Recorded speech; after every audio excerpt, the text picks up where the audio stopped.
If you've searched anything about William, Harry, and Kate Middleton this week, you've probably run into a pile of headlines claiming Kate has some kind of secret strategy to fix the rift between the two brothers. Here's the problem. Half of these stories directly contradict the other half. One says Kate wants William to make peace for the good of the monarchy. Another says Kate has given up on reconciliation entirely. A third says she and William are standing firmly united against King Charles's wishes. They can't all be true at the same time, and honestly, most of them probably aren't confirmed at all. So instead of picking one of these narratives and running with it, let's actually sort through what's real, what's credible, and what's just noise. If you want more of this kind of skeptical, fact-first royal coverage, consider subscribing. Let's get into it. Let's start with what's genuinely, solidly confirmed about the William-Harry relationship. Because there isn't much, but what exists is worth being precise about. The two brothers have been estranged for years, a rift that traces back to tension during Harry's courtship of Meghan in 2018, deepened through their 2020 step back from senior royal duties, and worsened considerably after Harry's 2023 memoir, Spare, which included pointed criticism of William. CNN has directly confirmed there's been no public comment from William or Kate following the announcement of Harry and Meghan's move back to the UK. Royal commentator Kinsey Schofield told Page 6 in July that William has no plans to reconcile with his brother. A fairly direct, attributable statement from someone who covers this family professionally. And the last confirmed time the two brothers were seen together in public was at the funeral of their uncle, Robert Fellows, in August 2024, where multiple accounts describe them as barely acknowledging each other. It's also worth being precise about the earlier moments of apparent unity that sometimes get cited as evidence the rift isn't as deep as it looks.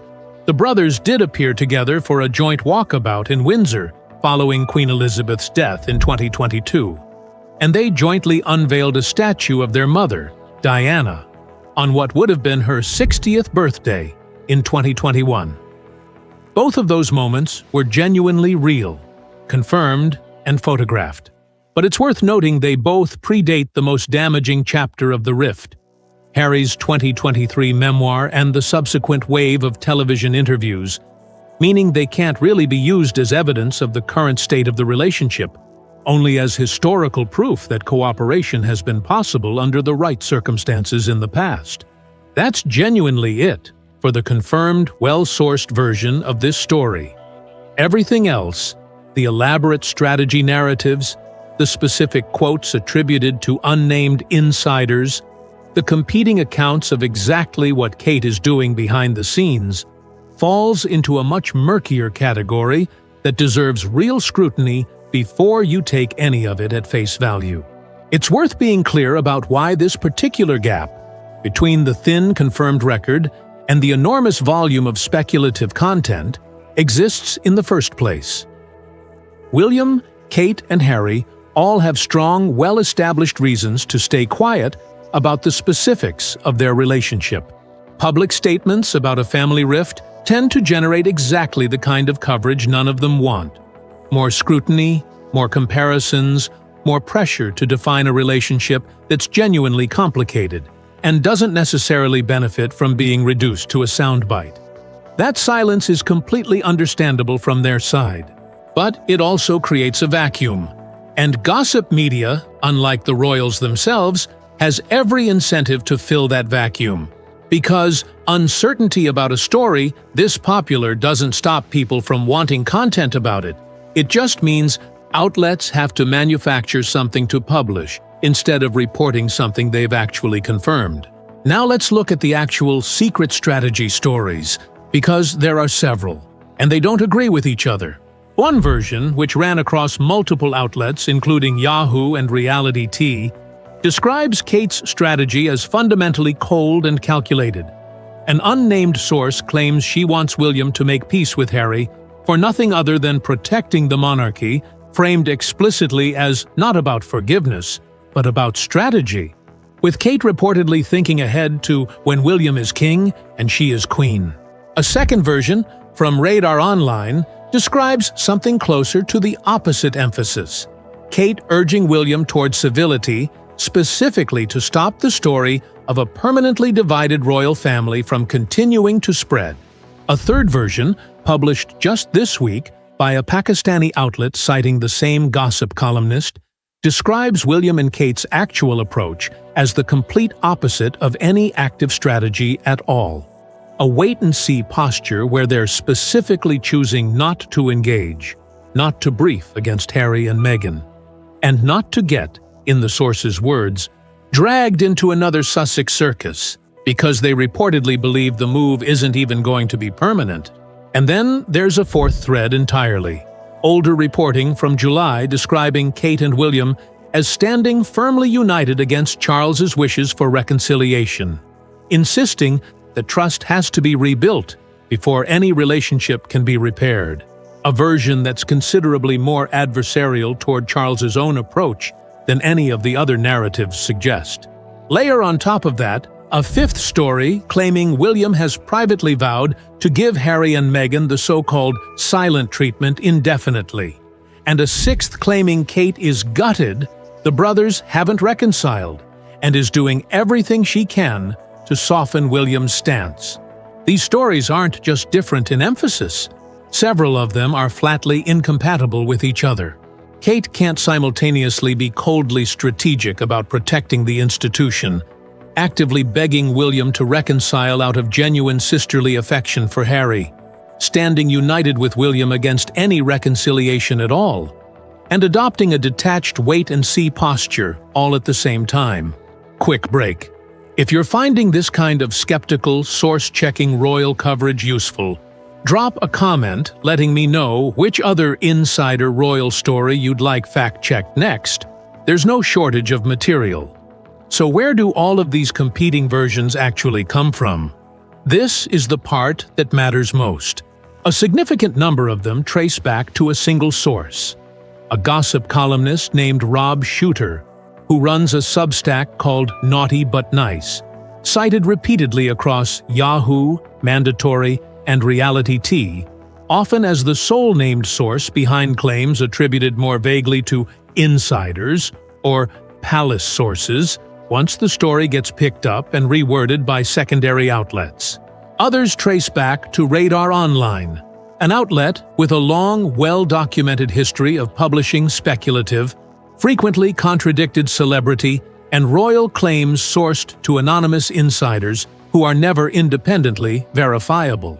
When you see the same basic claim appearing across 5 or 6 different websites, it can look like a story has been widely corroborated.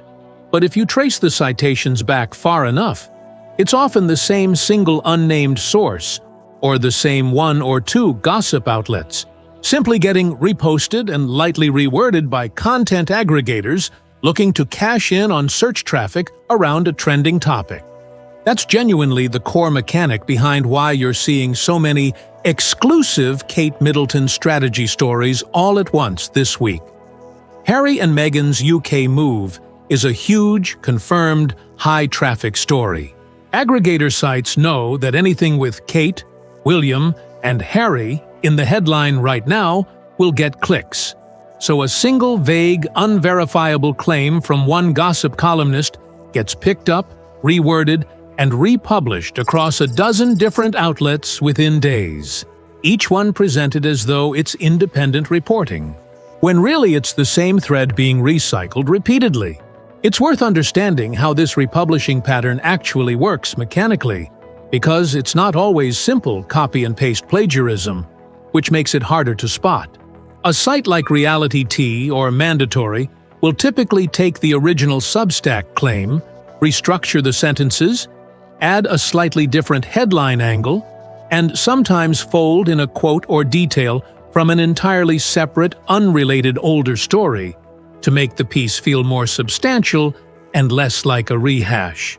That's part of why you'll see, for instance, an older claim about Kate wearing symbolic jewelry from months earlier suddenly reappearing inside a brand new article about her strategy, stitched together with the newer, unverified quote to create the impression of a fuller, more corroborated narrative than actually exists. It's a genuinely effective technique for generating search traffic, since each individual article looks reasonably detailed and well-researched on its own. And it's only when you compare several of these pieces side by side, as we're doing right now, that the pattern of recycled, contradictory sourcing becomes obvious. It's worth understanding why these stories contradict each other so directly too, rather than just noting that they do. Different gossip sources are often drawing on different unnamed insiders, who may have genuinely different, equally unverifiable theories about what's happening, or who may simply be constructing a plausible-sounding narrative around a real, confirmed fact. The ongoing estrangement, without actually having any specific knowledge of Kate's private thinking at all. It's also entirely possible that some of these characterizations of Kate hold a kernel of truth. She may well want the brothers to eventually be civil. That's a reasonable thing for basically anyone in her position to want, but the specific, detailed strategic framing, timelines, quotes, and motivations attributed to her in these pieces go well beyond anything that's been confirmed on the record. There's also a more cynical, but genuinely plausible explanation worth considering. Some of these competing narratives may not be independently sourced at all. They may simply be invented outright, loosely inspired by real, confirmed background facts. The existence of the rift, Kate's documented interest in family unity as a general personality trait, then dressed up with specific, quotable language designed to sound like genuine insider access. There's no way to definitively prove which specific pieces fall into that category from the outside, which is exactly why the responsible approach is to treat all of them with roughly equal skepticism rather than trying to guess which one feels more plausible, since plausibility alone isn't evidence. And a well-written, detailed-sounding quote is just as easy to fabricate as a vague one. Let's look at what Kate has actually said or done publicly, since that's a much narrower, more reliable category to work with. Kate hasn't given any interview specifically addressing Harry and Meghan's return, or her supposed strategy for handling it. What we do have is a handful of older, well-documented, on-record comments and gestures. Her decision to wear a hat matching the one from Harry and Meghan's wedding, and, separately, earrings and a coat dress echoing Princess Diana's style. At events that overlapped meaningfully with dates connected to the Sussexes, moments that royal commentators have interpreted as quiet, symbolic gestures of goodwill, though Kate herself has never explicitly confirmed that interpretation. Beyond wardrobe symbolism, which is genuinely a real and long-documented royal communication tool, but is still fundamentally a matter of interpretation rather than a direct statement, there's very little Kate has said publicly and on the record about this specific situation. It's worth pausing on that wardrobe symbolism point specifically, because it's a genuinely fascinating, well-established pattern in royal communication that deserves more nuance than a simple confirmation or denial. Royal women in particular have long used clothing choices, specific jewelry, repeated silhouettes, colors tied to specific causes or people, as a low-risk way to signal sentiment without making a formal statement that could be picked apart or used against them later. Princess Diana did this, the late Queen did this throughout her 70-year reign, and Kate has continued the tradition. The challenge from a fact-checking standpoint is that this kind of symbolism is inherently ambiguous by design. That's precisely why it's useful to the person wearing it. A hat or a pair of earrings can plausibly mean exactly what commentators suggest. Or it can just as easily be an unrelated wardrobe choice that observers are reading meaning into after the fact. Because humans are generally very good at finding patterns and intentions in essentially random events, especially when we're already looking for them. That doesn't mean the interpretation is wrong.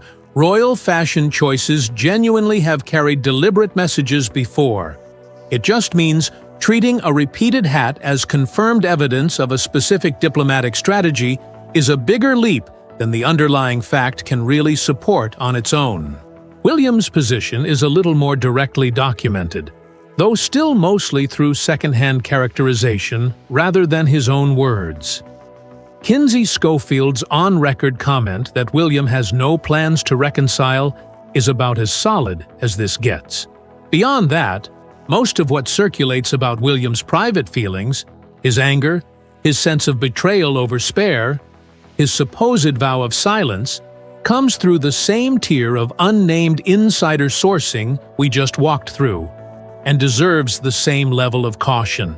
It's worth noting that this asymmetry, one attributable on-record comment about William's stance, versus a much larger volume of anonymous, contradictory claims about the specifics of his feelings, is itself a pattern that shows up constantly in royal reporting about any family member who maintains public silence. The less an individual actually says publicly, the more room gossip outlets have to fill in the gaps with speculative detail, because there's no on-record statement to contradict or constrain the narrative. William's consistent silence on the Harry situation, whatever the reason behind it, personal, strategic, or simply a long-standing family habit of not commenting on rifts, has effectively created exactly the kind of vacuum that produces this volume of unverifiable claims. That's not a criticism of William's choice to stay quiet, which is entirely his prerogative. It's just an observation about how predictably that silence gets filled by outlets with financial incentives to produce content, regardless of whether they actually have anything new to report. So, what would actually count as real, confirmed news on this specific question, the one this whole video is built around? A direct, on-record quote from Kate herself about her approach to the Harry situation. A joint public appearance or interaction between William and Harry that goes beyond the bare minimum of a funeral or state occasion. An official palace statement addressing the rift directly, something the family has generally avoided doing throughout this entire saga. Any of those would represent a genuine update worth covering. Recycled, contradictory insider claims about Kate's private strategic thinking, however many times they get reposted across different sites this week, don't meet that bar, no matter how many headlines get built around them. That's really the broader takeaway here. More than any specific claim about Kate, William, or Harry individually, when you see a wave of stories about the same family appear all at once, especially stories that don't agree with each other on basic facts, that's usually a sign you're looking at content built to ride a trending topic, rather than genuine new reporting. The actual, confirmed situation between William and Harry hasn't meaningfully changed in the past few weeks. They remain estranged, there's been no reconciliation, and there's been no official comment from either brother's camp. Everything beyond that baseline, right now, is speculation dressed up with enough specific-sounding detail to feel like insider knowledge, when it mostly isn't. This is worth remembering the next time a wave of exclusive insider stories hits about any part of this family, not just this particular situation. The underlying incentive structure doesn't change. Confirmed, on-record royal news is genuinely rare, because the family and its representatives are extremely disciplined about what they say publicly, while public appetite for content about them is enormous and constant. That gap between supply and demand is exactly what gossip aggregation exists to fill, and it will keep producing stories like this one for as long as that gap exists, regardless of whether there's actually anything new happening behind palace walls at any given moment. If there's ever a genuine, verifiable update, a real quote, a real meeting, a real statement, I'll be covering it here, so make sure you're subscribed for that. And if you want the full confirmed timeline of how Harry and Meghan's UK move actually came together, I covered that in detail in another video. You can check it out by clicking right here.